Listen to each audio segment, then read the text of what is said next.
KCP TV இன்று கூடும் தமிழக சட்டப்பேரவையில் தாக்கல் செய்யக்கூடிய மசோதாக்கள் என்னென்ன அப்படிங்கறது குறித்து ஒரு சிறப்பு பார்வை உங்களுக்காக.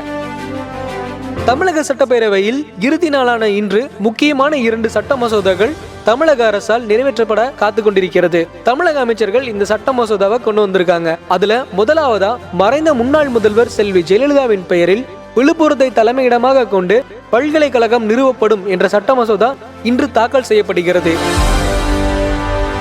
இதில் செப்டம்பர் மாதம் நடைபெற்ற சட்டப்பேரவையில் தமிழக அரசு ஒரு அறிவிப்பு வெளியிட்டிருந்தாங்க.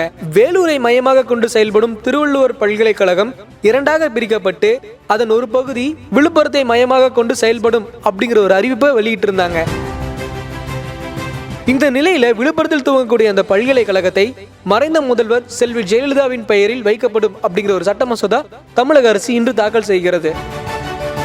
மற்றும் ஒரு சட்ட மசோதாவா சிதம்பரம் அண்ணா பல்கலைக்கழகத்தின் கீழ் இயங்கி வரும் ராஜா முத்தையா மருத்துவக் கல்லூரியை அரசு கல்லூரியாக மாற்றப்படும் என்ற அறிக்கையை தமிழக அரசு வெளியிட்டுள்ளது.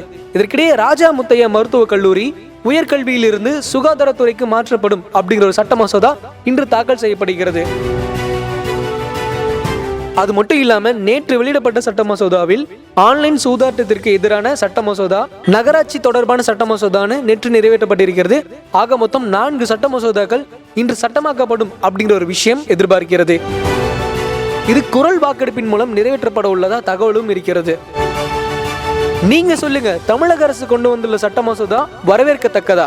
இதற்கான பதில்களை கமெண்ட் பண்ணுங்க. இந்த வீடியோ பிடிச்சிருந்துச்சுன்னா லைக் பண்ணுங்க, ஷேர் பண்ணுங்க. மறக்காம KCP TV சப்ஸ்கிரைப் பண்ணிருங்க.